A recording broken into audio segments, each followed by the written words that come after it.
षट द्रव्य गुण पर्याय और प्रमाण का, जड़ कर्म चेतन बंध का, अरु कर्म के अवसान का, कह कर स्वरूप यथार्थ जग का, जो किया उपकार है उसके लिए जिन वाणी माँ को वंदना शत बार है, वंदना शत बार।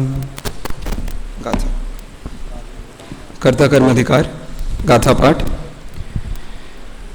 जावण वेदि विशेषं तरम तुवादासवाण दोहनम्पि, अन्नानि तावदुसो कोहादिसु वट्टदे जीवो, कोहादिसु वट्टन्तस्य तस्य कम्मस्य संचो होदि, जीवस्येवं बंधो भणिदो खलु सर्वधरी सिंहिं, जय्यायनेन जीवेन अपनो वासवाणयत हेव, नादं होदि विशेषं तरं तु तय्याण बंधोसे, नादूण आसवाणम् असुचित्तं च विवरीय भावं च, दुःखस्य कारणं तिय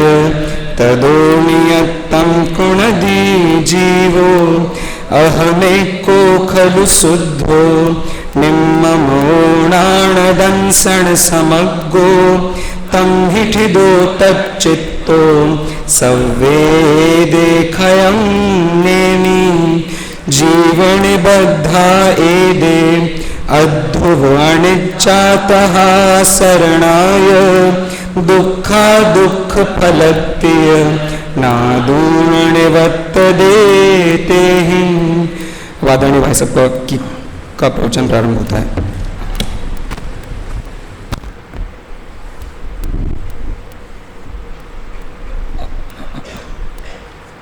सावधान।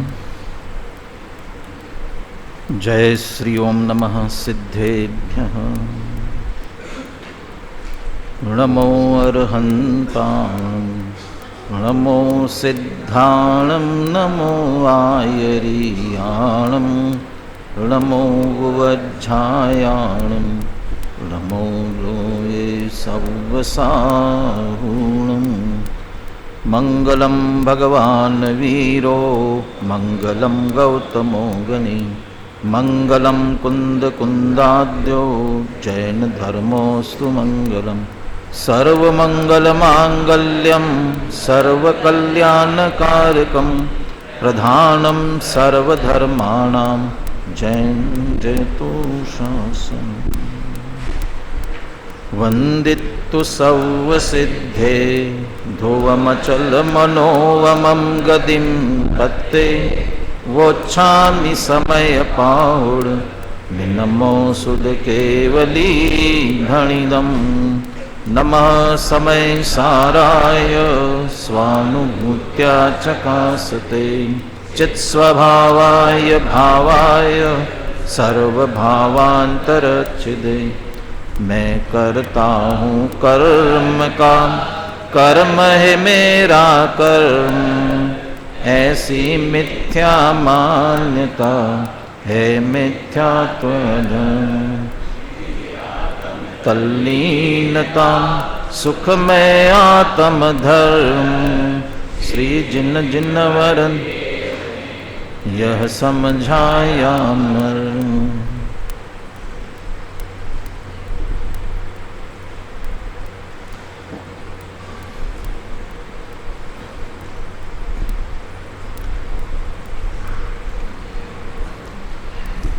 खाली दिखाई दे रहा है।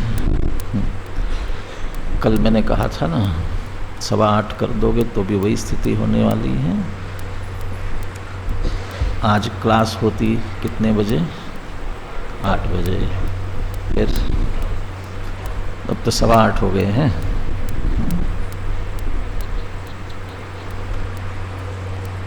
नोट कर लो पहले फिर बात करेंगे। 2 मिनट हम जब तक गाथा वाथा दोहराते हैं। ज्ञान मात्रा देव बंध निरोधा कथम, ज्ञान मात्र से बंध का निरोध कैसे होता है, इसकी चर्चा कुंद आचार्य देव मूल गाथा में कर रहे हैं। अभी अपन गाथा की ही चर्चा कर रहे हैं, फिर अमृतचंद्र आचार्य विस्तार से टीका में इसी की चर्चा करेंगे। गाथा पद्यानुवाद एक बार सभी मिल करके बोलेंगे।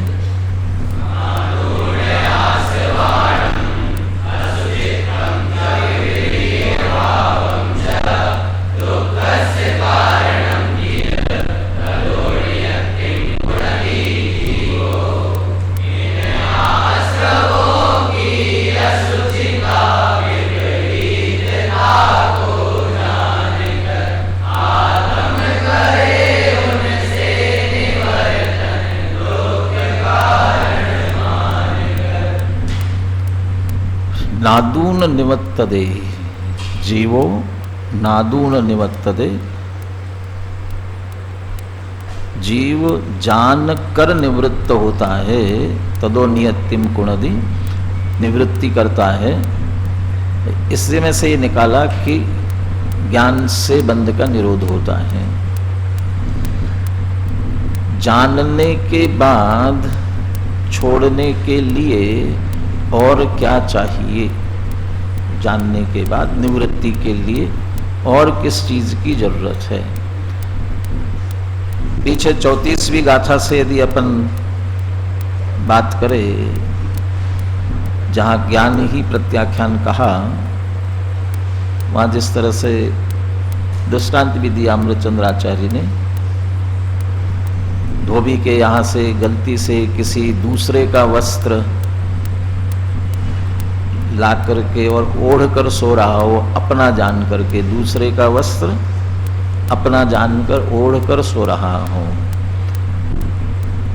उसने आकर के अपने चिन्हों के माध्यम से अच्छी तरह से ज्ञान कराया कि ये तुम्हारा नहीं है, मेरा है। ऐसा जानते ही क्या हो जाता है, त्याग हो जाता है, छोड़ देता है, निवृत्त हो जाता है। भले ही फिर देने में थोड़ी देर लगे, लेकिन ये मेरा नहीं है, ऐसे जो ज्ञान में निवृत्ति हुई, उसमें कितनी देर लगी, ज्ञान होते ही। चूंकि ये मेरा है ऐसा ज्ञान था और मेरा नहीं है ऐसा ज्ञान हुआ, इसमें कितनी देर लगती है। ये तो प्रमाण के फल के रूप में कहे तो साक्षात फल है ना, प्रमाण का साक्षात फल ना कौन सा है, अज्ञान निवृत्ति। तो अज्ञान निवृत्ति है साक्षात फल, तो तत्संबंधी अज्ञान की निवृत्ति हुई तो हो गया। तो अज्ञान की निवृत्ति हुई ना, उसकी कहाँ निवृत्ति हुई है, अज्ञान की निवृत्ति हुई, उस चीज की कहाँ निवृत्ति हुई। वही जो प्रकरण लिया उसमें यही लिया, आत्मा पर पदार्थों का ग्रहण त्याग करता ही नहीं है। कौन सी शक्ति है, त्यागोपादान शून्यत्व शक्ति है। तो ग्रहण त्याग तो हुआ नहीं है, तो फिर क्या हुआ, फिर किस बात का प्रत्याख्यान कर रहे हैं कि इसे अपना जाना था, अपना माना था, और अपना जानना मानना यही ग्रहण था, इसी रूप में ग्रहण हो रहा था। अभी दादा के जो प्रवचन चल रहे हैं उसमें भी कल या परसों ये बात आई थी, ग्रहण का अर्थ ज्ञान से ग्रहण, आत्मा ज्ञान से ज्ञेयों का ग्रहण करता है। तो ज्ञेयों के ग्रहण का अर्थ क्या, जानना है। तो उसने भी जाना था और उस जानने में मेरा ऐसा जाना और माना था, ये उसके ज्ञान और मान्यता में ग्रहण हुआ था। और जैसे ये अच्छी तरह से जान लिया कि मेरा नहीं है, क्या हुआ, ज्ञान में निवृत्ति हो गई। ज्ञान में ग्रहण था ना, ज्ञान में त्याग हो गया। इसलिए तत्काल निवृत्ति होती, जानते ही तत्काल निवृत्ति होती है ज्ञान में। ऐसे यहाँ आश्रमों की प्रवृत्ति, चूंकि भेद नहीं जानता इसलिए प्रवृत्त हो रहा था, आत्मपने से प्रवृत्त हो रहा था, निशंकपने प्रवृत्त हो रहा था। अब जब दोनों का भेद जान लिया है तब क्यों प्रवृत्त होगा? कैसे भेद जाना? भेद के अनेक पहलू, अनेक एंगल, अनेक बिंदु स्पष्ट करते जा रहे हैं। पहले कहा था वो ज्ञान के साथ तादात्म्य है, आश्रव के साथ तो संयोग संबंध है। और दूसरा क्या कहा था? वो स्वभावभूत क्रिया है ज्ञान की, वो तो परभावभूत क्रिया है। वो स्वभावभूत होने से निषिद्ध नहीं है ज्ञान का स्वभाव, ज्ञान रूप परिणमन, और ये परभावभूत होने से निषिद्ध है। एक क्रियमान रूप से उत्पन्न होता है आश्रव भाव, ये सहज उदासीन रूप से उत्पन्न होने वाला परिणाम है। और पिछले 71वीं गाथा में आकर के क्या कहा? एक वस्तुत्व नहीं है, क्योंकि स्वभाव का परिणमन वस्तु होती है, ज्ञान का परिणमन आत्मा है। इसलिए क्रोधादि का परिणमन आत्मा नहीं होता, क्रोधादि का परिणमन क्रोधादि है। फिर से अंतर बताया कि कैसे जाने। ज्ञान होते समय जैसे ज्ञान होते हुए भासित होता है, अनुभव में आता है, भासित होना, अनुभव में आना मालूम पड़ता है, वैसा क्रोध नहीं मालूम पड़ता। और क्रोध होते समय क्रोध जैसा मालूम पड़ता है वैसा ज्ञान नहीं मालूम पड़ता। ये 36-37 गाथा में स्वाद भेद, वहाँ श्रीखंड का उदाहरण दिया। मिले जुले श्रीखंड में दधी और शर्करा की खटास और मिठास, इन दोनों को कैसे भिन्न जाने? कि स्वाद भेद से भिन्न जानते हैं। ऐसे यहाँ ये स्पष्ट नहीं किया कि ज्ञान का स्वाद क्या है, क्रोध का स्वाद क्या है, लेकिन ये बात भी अनुभव में है ना, सबके अनुभव में है। इसलिए बालबोध पाठमाला में भी जब पूछा कषाय क्या होती है, कषाय किसे कहते हैं, क्या उत्तर पहला क्या दिया उस वाक्य में? हाँ, पहला वाक्य क्या लिखा? अरे पहला वाक्य लिखा कषाय करते हो और कषाय नहीं जानते हो क्या होती है? करते तो हो, करते हो लेकिन जानते नहीं। क्या ये जो आकुल व्याकुल परिणाम हो रहे ना, ये तो कषाय है। तो जानते हो, महसूस करते हो, बस इतना महसूस करने की जरूरत है कि ये स्वभाव नहीं है। जब भी क्रोध आता है तब आकुल व्याकुल का परिणाम, और चला जाता है बिल्कुल शांत परिणाम, ये महसूस होते हैं। जिसके लक्ष्य से क्रोध होता है उसको अपन कहते ना, निकल जाओ मेरे सामने से, मेरे सामने रहोगे तो क्रोध आता ही रहेगा, हट जाओ तुम। और कोई ढीठ हो नहीं हटे तो खुद हट जाए। उपयोग वहाँ से हटावे और सहज ज्ञान रूप परिणमित हो जाए तो सह आकुलता मिट जाती है। तो क्रोध के समय जो आकुलता थी, बाहर से यदि बात करे, क्या क्या होता है क्रोध होने पर? आंखें लाल होती है, होंठ फड़फड़ाने लगते हैं, शरीर कांपने लगता है। तो ये जो स्थिति हो रही थी, क्रोध चला गया फिर शांत हो जाता है। बाहर से भी शांति, अंदर से भी शांति होती है। जब क्रोध चला गया अब क्या हो रहा है? ज्ञान हो रहा है, सहज जानना हो रहा है। वो ज्ञान का स्वाद और क्रोध का स्वाद ये मालूम पड़ते हैं। ऐसी भिन्नता, अभी भिन्नता ख्याल में नहीं आई हो, कहते देखो जब तक आश्रव में प्रवृत्त रहोगे कर्ता कर्म भाव से, तब तक अज्ञान रहेगा, ज्ञान रहेगा तब तक बंद होगा। आश्रव की निवृत्ति अनिवार्य है, तो क्या करे, नहीं छूटते। इसलिए फिर कहते हैं या वे आश्रव के परिणाम असुचि है, विपरीत है और दुख के कारण है। इसके लिए उदाहरण देता हूं मैं। किसी के यहाँ अपन माता पिता जाते हैं ना, तो बच्चों को साथ में ले जाने में थोड़ा सा संकोच करते हैं। क्यों संकोच करते हैं? कि बच्चे तो पता नहीं वहाँ जा कर के क्या करेंगे क्या नहीं करेंगे, और थोड़े से शरारती हो तो और सावधानी रखते हैं। पहले ही कह तो देते हैं कि शांत रहना, चुप रहना, और फिर भी जो थोड़े से चंचल होते हैं वहाँ पहुँचे, और वहाँ पहुँच के कोई भी चीज़ दिखी कि वो चाहिए, ये चाहिए, ये चाहिए, वो देख करके मांगने लगते हैं। शोकेस में कोई कांच की चीज़ रखी हुई है और उन्होंने इसीलिए ऊपर सुरक्षित रखी है कि कहीं टूटे नहीं, फूटे नहीं, और ये बालक जिद करने लग जाता है। तो सबसे पहले माता पिता क्या कहते हैं? ये गंदी है, अच्छी नहीं है, गंदी है, अपने घर में इससे अच्छी है, ये तो गंदी है। फिर भी लगता है हाँ वो ठीक है, चाहिए मुझे, तो अपनी नहीं है, अपनी नहीं है, इनकी है, अपनी अपने घर पर है ना, ये अपनी नहीं है, हमारी नहीं है, इसलिए नहीं लेना चाहिए। फिर भी नहीं मानता है, तब फिर कहते देखो ये अंकल पिटाई करेंगे तुम्हारी, मारेंगे तुमको, इसलिए चुपचाप रहो। पहले कह दिया गंदी है, असुचि, फिर भी नहीं माना, भैया अपनी नहीं है, दूसरे की है, विपरीत, फिर भी नहीं माना, पिटाई लग जाएगी, ये अंकल पिटाई करेंगे यदि लेने की कोशिश करोगे तो।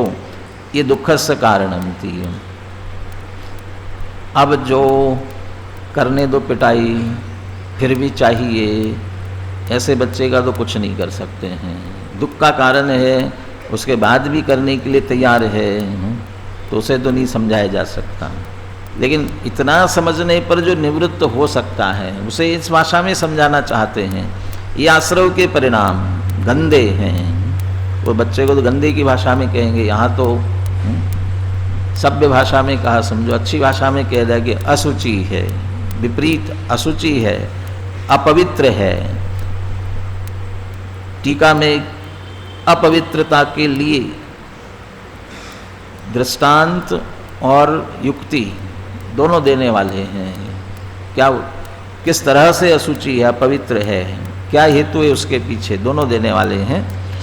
विपरीत है, अपना नहीं है भाव, ये स्वभाव नहीं है, ये परभाव है, विपरीत भाव है, और नियम से दुख का कारण है।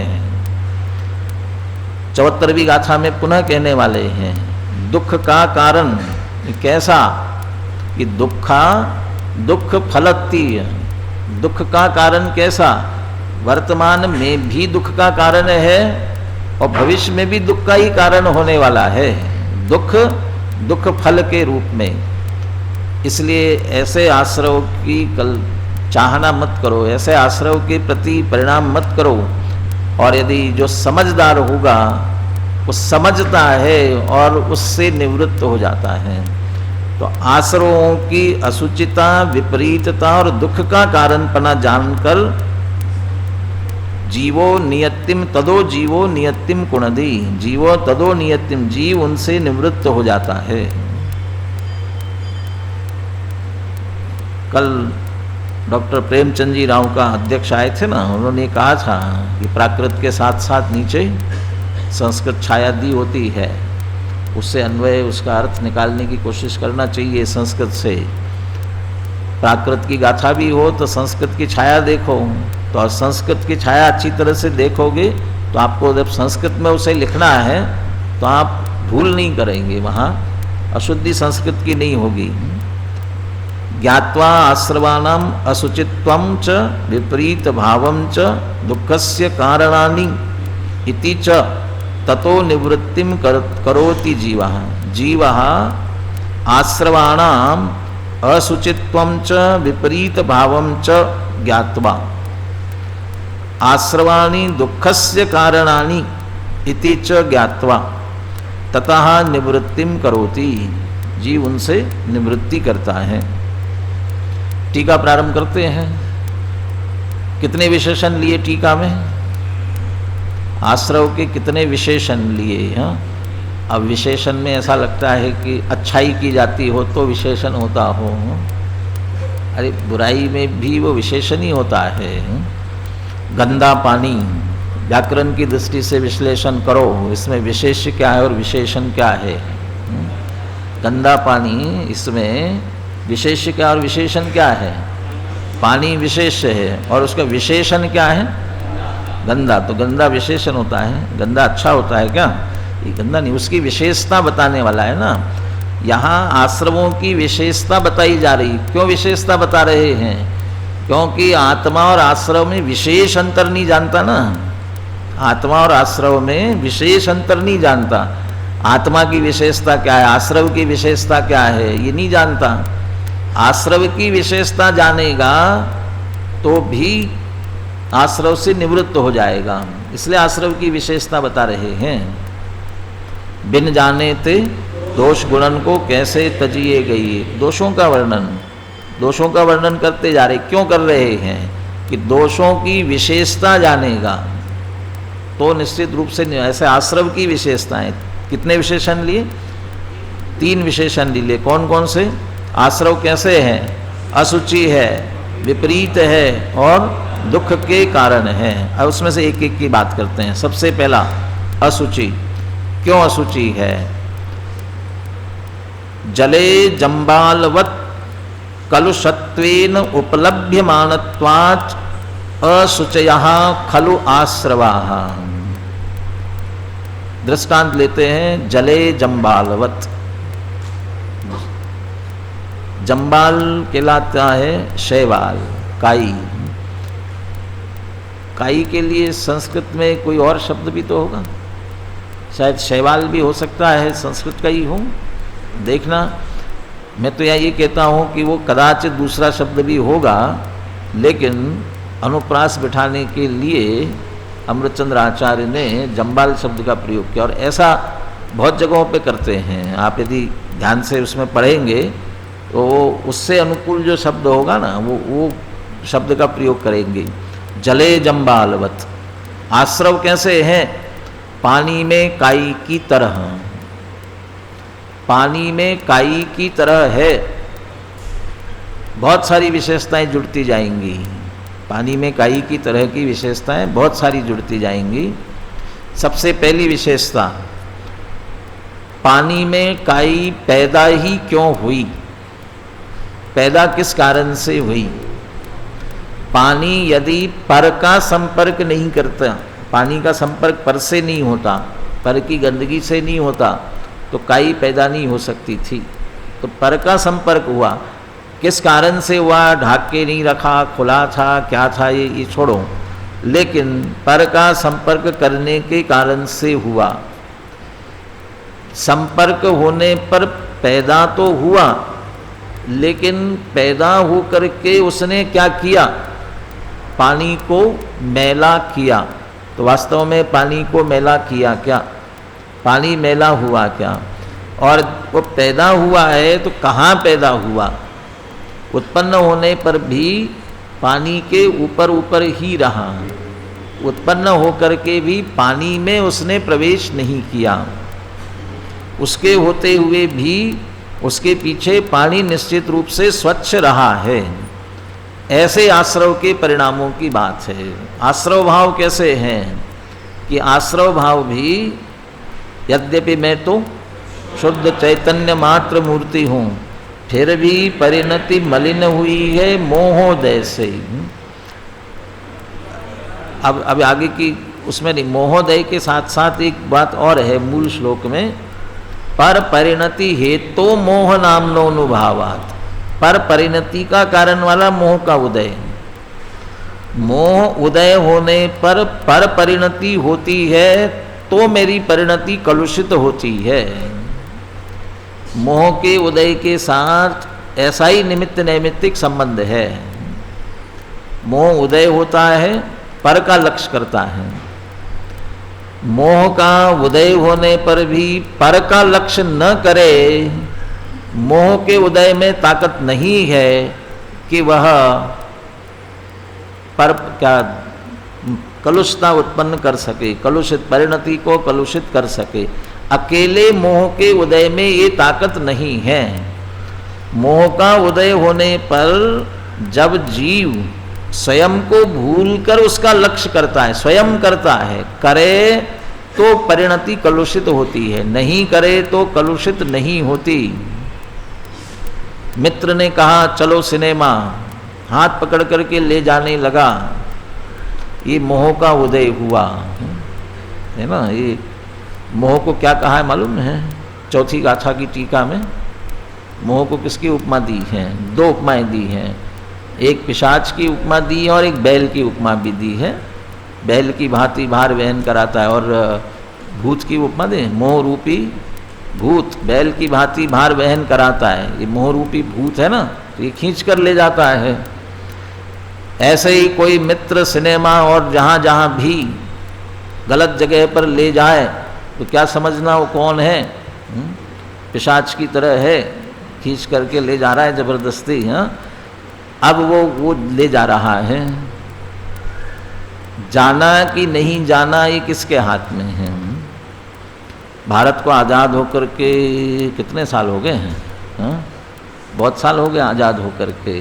तो इतनी तो पराधीनता तो नहीं है कि जाना ही पड़ेगा। उसने कहा, कभी हो जाता है ना, जब पकड़े गए, बिना अनुमति के चले गए थे, पकड़े, क्यों गए थे? वो लेकर के गया था, वो लेकर के गया था, गोदी में उठा के लेके गया होगा ना। हाँ, कि नहीं जबरदस्ती ले, कैसे जबरदस्ती की? हाथ पकड़ करके भी ले जा रहा होगा, खींच करके भी ले जा रहा होगा, तब भी जब तक तुम्हारा मन और तुम्हारी मन वचन का है सभी, वो स्वयं जब तक उसके अनुकूल तुमने परिणमित नहीं की तब तक नहीं हुआ है। तो जाने में तुम स्वतंत्र थे, नहीं जाते। ऐसे मोह का उदय आता है तो जरूरी नहीं है उसका लक्ष्य करना। बलपूर्वक, जैसे उसने बल का प्रयोग किया, तुमने क्या किया? तुम बलहीन हो गए, चले गए उसके साथ में। तुम भी बल का प्रयोग करते, पहले बुद्धि के बल का प्रयोग करते कि जाना चाहिए कि नहीं जाना चाहिए, ठीक है कि नहीं ठीक है, उचित है कि अनुचित है, बुद्धि के बल का प्रयोग करते हैं। और बुद्धि के बल का प्रयोग तुम्हारा कदाचित कमज़ोर पड़ता और उसका शारीरिक बल भी अधिक होने लगता, तो अपने शारीरिक बल का प्रयोग करते, नहीं जाते। उसके सामने तुम सब तरह से बलहीन हुए तभी उसके चले गए ना। यदि तुम्हारा बल अधिक होता तो वो ऐसे ही वो मोह का उदय आया है। उस समय जीव अपने बल को भूलकर, अपने स्वरूप को भूलकर, अपने स्वरूप को भूलता है तो वो अपने आप ही बलहीन हो जाता है, उसकी सामर्थ्य चलती नहीं है। अपने स्वरूप को स्मरण करेगा तो बल प्रकट होता है। कोई विद्यार्थी पूछ रहा था, किसने, विकेश ने, किसी ने पूछा था, मोह का उदय आ रहा है तो विकारी भाव होनी चाहिए ना। तो मैंने कहा था 32-33 गाथा जो है ना, मोह पर विजय प्राप्त करने की, दूसरी तीसरे प्रकार की स्तुति, मोह पर विजय प्राप्त करने और मोह के नाश वाली, वो मोह का उदय है, आ रहा है। भावक रूप से मोह का उदय उत्पन्न होने पर भी उसके अनुसार परिणमित होने वाले अपने भाव्य आत्मा को बलपूर्वक वहाँ से निकाल कर, जो वो मेरा भगवान ज्ञान स्वभाव है, विश्व के ऊपर तैरता हुआ, बहुत सारे विशेषण लगाए ज्ञान के, भगवान ज्ञान स्वभाव कहा, वो उसमें बलपूर्वक वहाँ ठहरता है, वहाँ लगाता है और उधर लक्ष्य नहीं करता है, हठात बलपूर्वक वहाँ से हटा करके। तो जो बलपूर्वक वहाँ से हटा करके जो आपका मित्र जाने के लिए कह रहा है, वहाँ से बलपूर्वक हटा करके आप नहीं जाते, अपने जिस कार्य जो कहा गया है उसमें लगे रहते तो नहीं होता। तो ये जीव स्वतंत्र है, मोह के उदय के अनुसार वहाँ होने के लिए स्वतंत्र है। ऐसा ही मोह का उदय होने पर पर की परिणति होती है, तब कलुषित होता है। पानी भी पर के संपर्क में आते ही गंदा मलिन हो गया ऐसा नहीं है, वो उसकी भी, जैसे छानने के बाद 48 मिनट तक त्रस जीवों की उत्पत्ति नहीं होती है, तो चाहे उसे हम चाय में डालें, दूध में डालें, वो और जिस चीज़ में भी उसका उपयोग करें तो भी कोई दिक्कत नहीं है। और यदि 48 मिनट के बाद में और उसी में अपने आप में योग्यता नहीं रही, उसमें अपने आप ही उत्पन्न होने लगे, फिर किसी में डालो कि न डालो, कि उसमें डालने से उसमें रस जी उत्पन्न हुए, अरे वो उसमें ही खत्म हो गई थी योग्यता। वो ऐसे ही इस जिसने अपनी कमजोरी से लक्ष्य किया उसकी योग्यता, पर का लक्ष्य करने के कारण से उसमें अपने आप में योग्यता आई। पर का लक्ष्य नहीं करता तो विकार की उत्पत्ति नहीं होती। इसलिए मोह का उदय होने पर का लक्ष्य करने पर उत्पन्न होते हैं। तो पानी में जैसे काई उत्पन्न हुई, पर से हुई, आश्रव पर के लक्ष्य से उत्पन्न हुए, परंतु ऊपर ऊपर रहे, उसके पीछे जो चैतन्य स्वभाव है उस पूरे चैतन्य स्वभाव को वे कलुषित नहीं कर पाए। पूरे के पूरे पानी गंदा नहीं हो पाता है। इसलिए जले जम्बालवत कहा, पानी में छाई हुई काई की तरह, जले जम्बालवत कलुषत्वेन। वो पानी में काई उत्पन्न हो जाए तो उस फिर पानी को क्या कहा जाएगा? कैसा हो गया पानी? मलिन हो गया, गंदा हो गया पानी, ये तो गंदा है। अब पीने की इच्छा वाला कोई चला जाए तो क्या देख करके क्या कहेगा? ये पानी पीने योग्य है कि नहीं है? नहीं, पानी कहाँ पीने योग्य, तो गंदा हो गया है। तो कलुषत्वेन उपलभ्यमानत्वात्, पानी में जिस तरह से वो काई कलुष रूप से उत्पन्न होती है, उपलब्ध होती है, उसी तरह असुचया खलु आश्रवः। अब इसमें जले जम्बालवत उस पर दृष्टांत दे दिया, उसी से समझ लेना। आत्मा में भी ये आश्रव के परिणाम भी इसी प्रकार उपलब्धमान होने के कारण से, जैसे वहाँ जले जम्बालवत, इसमें 12वीं गाथा में जब उदाहरण दिया ना, कोई मलिन जल में अपने हाथ से डाले गए कतक फल के द्वारा बैल और जल को अलग अलग करके स्वच्छ जल का प्रयोग करता है और वो स्वस्थ रहता है। ऐसे ही रागादि से युक्त आत्मा, मलिन आत्मा के भेद विज्ञान से दोनों को भिन्न भिन्न जानकर अपने शुद्ध आत्मा का अनुभवन करता है और स्वस्थ होता है। तो वहाँ जब दृष्टांत के बाद आगे कहा वो कतक फल स्थानीय भेद विज्ञान, जो भेद विज्ञान है वो कतक फल के स्थान पर है। कतक फल के स्थान पर है माने जैसे वहाँ गंदे पानी को अलग अलग करने के लिए कतक फल का प्रयोग किया, यहाँ आश्रव रागादि विकारी भावों से आत्मा को भिन्न करने के लिए किसका प्रयोग करना, किसका उपयोग करना? एक भेद विज्ञान का, भेद ज्ञान का।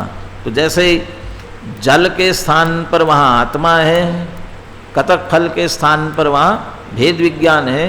ये जले जम्बालवत, इसमें आत्मा और आश्रव कौन किसके स्थान पर है? दृष्टांत से मिलान करना हो तो जले जम्बालवत, जल के स्थान पर कौन है? आत्मा है। और जम्बाल माने आश्रव भाव काई के स्थान पर है, शैवाल के स्थान पर है आश्रव भाव।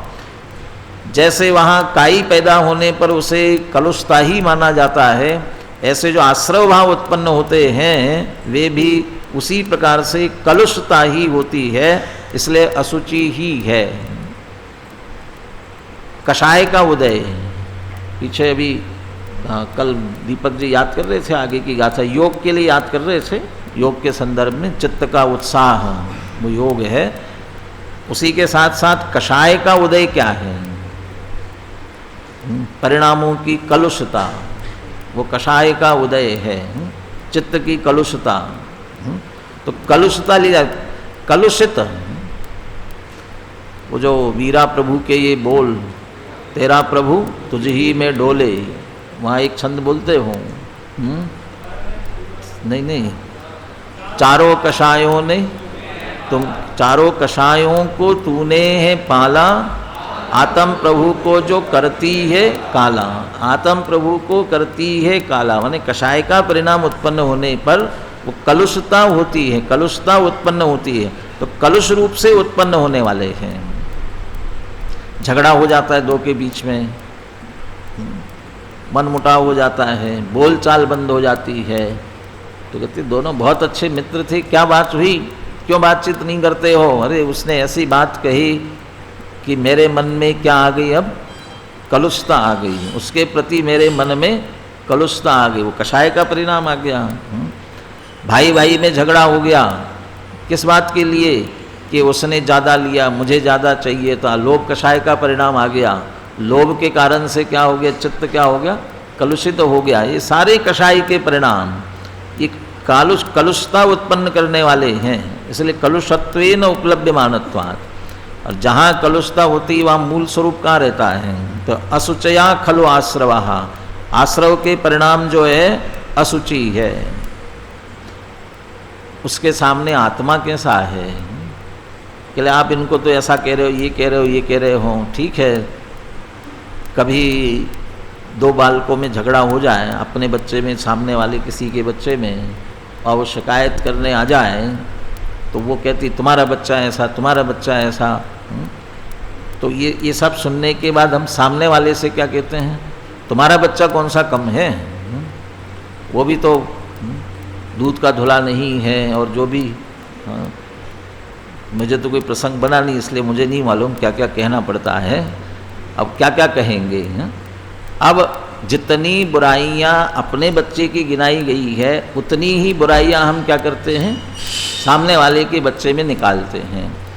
यहाँ कहे कि आश्रव से भिन्न अपनी आत्मा को जानो, आश्रव ऐसे हैं, आश्रव ऐसे हैं कि जिस आत्मा को भिन्न जानने के लिए कह रहे हो, वो तुम्हारा आत्मा कौन सा दूध का धुला हुआ है, वो आत्मा कैसा है।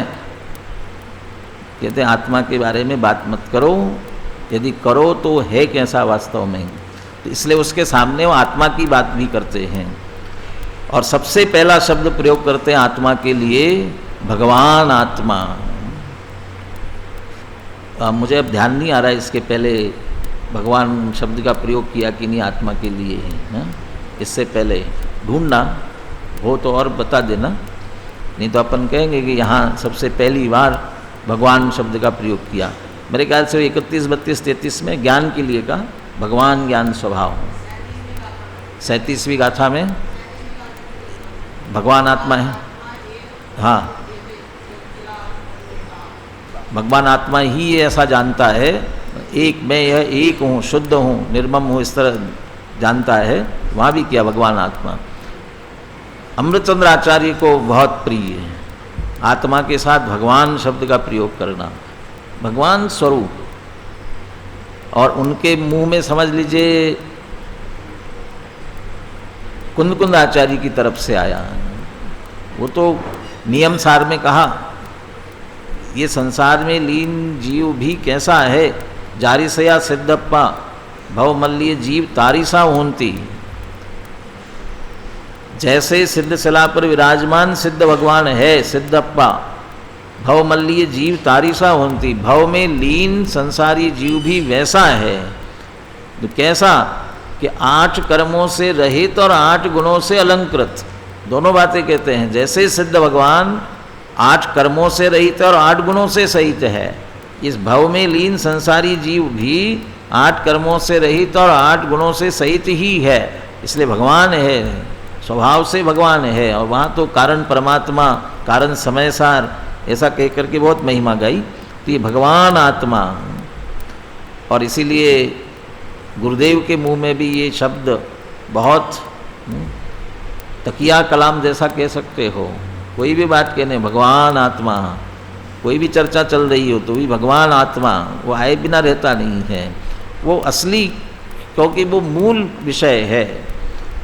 इसी बात को समझकर, या ये कहा जाए कि अन्य दर्शनों से जैन दर्शन में अंतर क्या है। अन्य दर्शन तो एक भगवान और बाकी सब उनके भक्त है। यदि कदाचित ये भी समझते वहाँ वो भी भगवान बन सकते हैं, लेकिन कैसे, वो उसमें लीन हो जाते हैं, अपना अस्तित्व खो करके उसमें लीन हो जाते हैं। माने स्वतंत्र रूप से वो स्वयं भगवान नहीं बनेंगे, वे ब्रह्म में लीन होने के लिए प्रयास कर सकते हैं।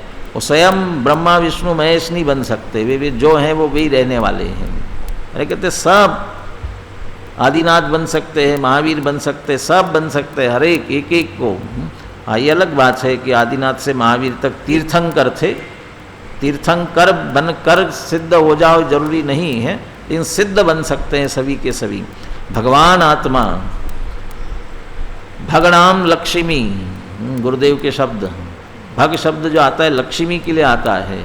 ज्ञान और आनंद की लक्ष्मी से जो सहित होता है वह भगवान, भग सहित, भग युक्तवान भगवान, भाग्यवान के भाग्य, वो भी उसी में से निकलेगा। लक्ष्मी वहाँ तो धन संपत्ति वाली होती है तो उसको भाग्यवान कहते हैं, एक भगवानी लक्ष्मी, ज्ञान और आनंद की लक्ष्मी से जो युक्त है वो भगवान कहलाता है।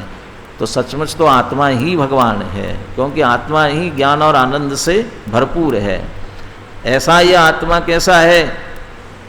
भगवान आत्मा तू नित्यमेव अति निर्मल चिन्मात्रत्वेन उपलम्बकत्वात् अत्यंतम शुचिरेव। पीछे भी मैंने कहा था बहुवचन एक वचन का भी पूरा ध्यान रखते हैं। असुचयाः खलु आश्रवाः, आश्रव कैसे हैं? असुचयाः। और भगवान आत्मा तो शुचिरेव, वहाँ तो कहते हैं असुचयाः, अशुचि है, और यहाँ कहते हैं भगवान आत्मा तो शुचि एव। एव माने ही, माने नहीं, ही का मतलब है जोर देने के लिए एवकार लगाया, बिल्कुल ही, ऐसा ही है। एवकार जो होता है पर जिनका निषेध करना होता है ना, उनके निषेध करने के लिए। तो यहाँ अपवित्रता असुचिता का अत्यंत, अत्यंत शब्द का भी प्रयोग किया, निषेध करना है। अत्यंतम शुचिरेव, अत्यंत कह करके भी निषेध कर दिया, और एव पवित्र ही है, अपवित्रता का अंश भी उसे छूता नहीं है, छू नहीं सकता है, प्रवेश नहीं कर सकता, इसलिए अत्यंतम शुचिरेव। अभी भी वो अत्यंत कह करके भी संतोष नहीं हुआ, अत्यंत एव, और फिर प्रारंभ में लिखते हैं नित्यमेव, नित्य ही। ऐसा नहीं पहले मलिन था और बाद में निर्मल हुआ, ऐसा नहीं, नित्य ही, चाहे जितना जो कुछ जैसा भी हो जाए तब भी वह तो नित्यमेव शुचिरेव। एक मोटिवेशनल वाला देते हुए, अपना मोटिवेशन देते हुए, उसके कंपनी के कर्मचारी ढीले ढीले हो रहे थे, हम तो अब काम नहीं कर सकते, हमारे में ताकत नहीं है, तो उनको समझाने के लिए उसने 1000 रुपये का नोट लिया, पहले की बात से, अब तो बंद हो गया 1000 का नोट, 500 का, 2000 का ले लो, अब तो 2000 का आ गया, 2000 का नोट लिया, पूछा इसकी कीमत कितनी है, कि 2000 की है। फिर उसको उसने ऐसा बिल्कुल गुड़ी मुड़ी कर दिया, गुड़ी मुड़ी करने के बाद में पूछा इसकी कीमत कितनी है, कि 2000 रुपया। फिर उसने उसे थोड़ा सा मिट्टी विट्टी लगा करके बिल्कुल मैला गंदा कर दिया। अब पूछा इसकी कीमत कितनी, बताओ कितनी, कितनी है? अरे नहीं है अब 2000 की, गंदा हो गया तो बैंक में नहीं लेगा, गंदा करके मत ले जाना, कुछ भी लिखा किया तो स्वीकार नहीं करता है। ये थोड़ा सा पीला कुछ भी लग गया ना तो लेता नहीं है, बिल्कुल साफ सुथरा होना चाहिए नोट भी। तो पहले चल जाता था समझ लो, अब इतना मैला होने के बाद भी, मैला कुचेला हो गया तो भी उसकी कीमत नहीं घटी, तो फिर हम थोड़े से ढीले हो गए। विद्यार्थी भी कहे ना कि अब पहले तो बहुत अच्छी तरह समझ में आता था, बिल्कुल फ्रेश उत्साह से आया था, पता नहीं अब धीरे धीरे उत्साह कम हो गया, अब समझ में नहीं आता है। तो वही हो ना तुम, तो दूसरे थोड़ी हो, समझने की शक्ति तुम्हारी कम नहीं हुई है, तुम समझ रहे हो अपने आप को, मुझे समझ में नहीं आता है, थोड़ा जोर लगाओ तो आ जाएगा समझ में। वो शुरू जितना भी जीव चाहे जितने, जो निगोद में सो ही मुझ में सो ही मोक्ष मजा, निगोद में चला जाए। ये जो अपना नियत शब्द है, नियत बोल आया, शुद्ध नय से आत्मा को कैसे जानना, अबद्ध स्पृष्ट अनन्य नियत अविशेष असंयुक्त, नियत शब्द दिया ना, नियत माने कुछ घटाबड़ी नहीं होती है आत्मा में, चाहे निगोद में चला जाए, निगोद में चला जाए तो कुछ बढ़ता नहीं है, और सिद्ध बन जाए तो कुछ घटता नहीं है। ये तो उल्टा कहना चाहिए ना, कि निगोद में चला जाए तो घटता नहीं है और सिद्ध बन जाए तो बढ़ता नहीं है, वो दूसरी विवक्षा होगी। दोनों विवक्षाओं से कह सकते हो। घटा बड़ी कुछ नहीं होती। निगोद में चला जाए तो बढ़ता नहीं है, सिद्ध बन जाए तो घटता नहीं है। ऐसा क्यों कह रहे हैं? क्योंकि निगोद में चला गया ना तो बहुत कर्म का संचय हो गया ना, बहुत कर्म विकार बहुत हो गया, तो बहुत हो गया तो आत्मा बढ़ गया होगा ना, बहुत कुछ नहीं बढ़ा। और जब सिद्ध बना, ज्ञान शरीरी त्रिविध कर्म मल वर्जित सब हट गए, तो अब तो कुछ नहीं बचा ना, सब घट गया होगा, कुछ नहीं बचा होगा, कुछ नहीं घटता है। ये सब आ जाए तो बढ़ता नहीं है, ये सब चले जाए तो घटता नहीं, क्यों? अपने थे ही नहीं, उससे कोई अंतर ही नहीं पड़ता है। दूसरी तरफ इनका लक्ष्य करके विकार रूप से परिणमित हो जाए, चाहे जितना ज्ञान अक्षर के अनंतवे भाग रह जाए और कषाय अनंतानुबंधी की तीव्र कृष्ण लेशा वाली हो जाए, तो भी आत्मा का कुछ बिगाड़ते नहीं है, आत्मा वैसा का वैसा रहता है। तो वहाँ ज्ञान और आनंद आत्मा का रंच मात्र घटता नहीं है, रंच मात्र भी। और सिद्ध होने के बाद में बढ़ता नहीं है। सिद्ध हो गए तो ज्ञान आनंद कुछ बढ़ गया होगा, ऐसा नहीं है, बढ़ता नहीं बिल्कुल भी। तो कितना हो गया? जितना था उतना परिपूर्ण प्रकट हो गया।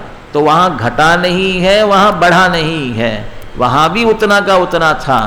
ये जो स्वभाव ये निरंतर एक रूप रहने वाला है।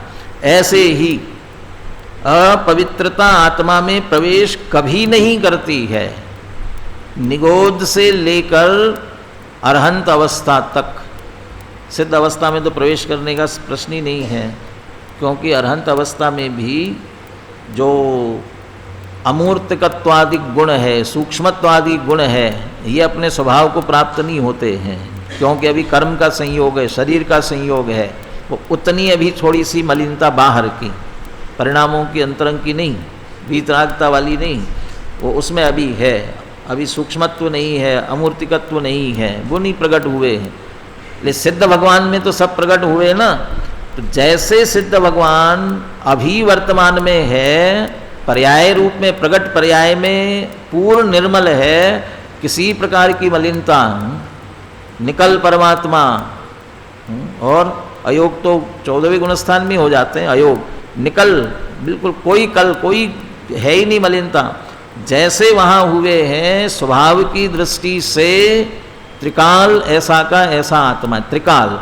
इसलिए नित्यमेव, असुचिता अपवित्रता ने प्रवेश नहीं किया, नित्यमेव निर्मल है ना।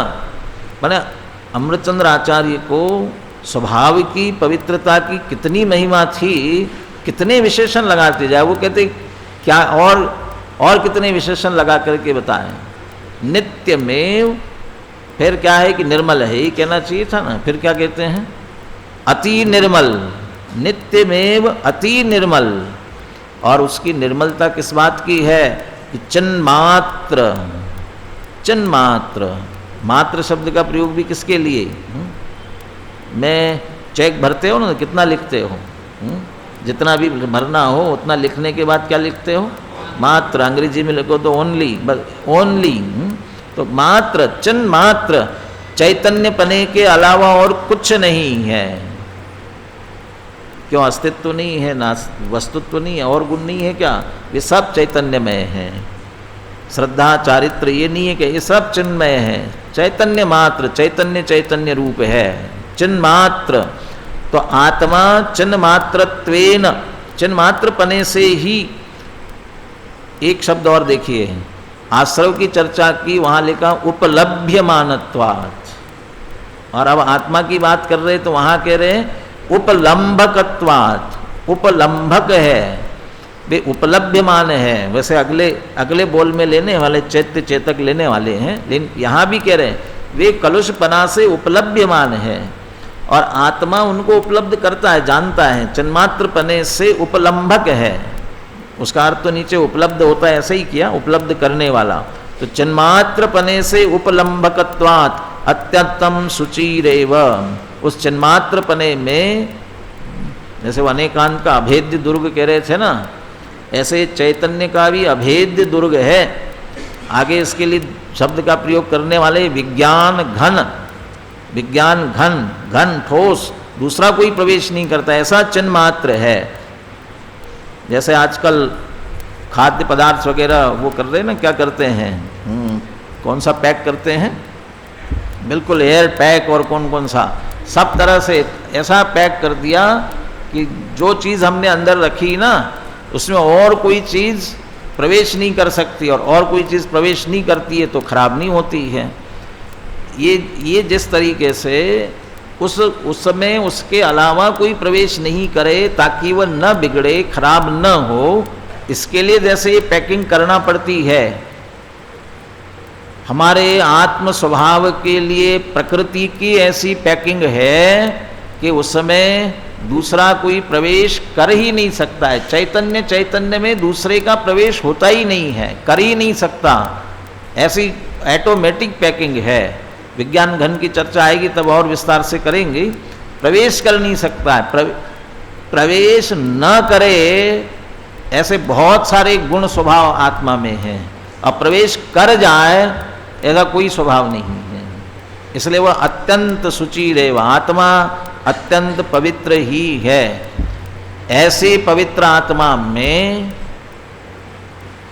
ये द्रव्य स्वभाव है, और ये द्रव्य स्वभाव निरंतर पर्याय में व्यक्त होता रहता है, और वो पर्याय ऐसे द्रव्य स्वभाव में से निकलने के बाद भी पर का लक्ष्य करती है तो आश्रव का परिणाम होता है, आश्रव का परिणाम होता है तो कलुषता होती है, और कलुषता से उत्पन्न होने वाले जो आश्रव के भाव है वे जले जम्बालवत क्या है, अशुचि है, अपवित्र है।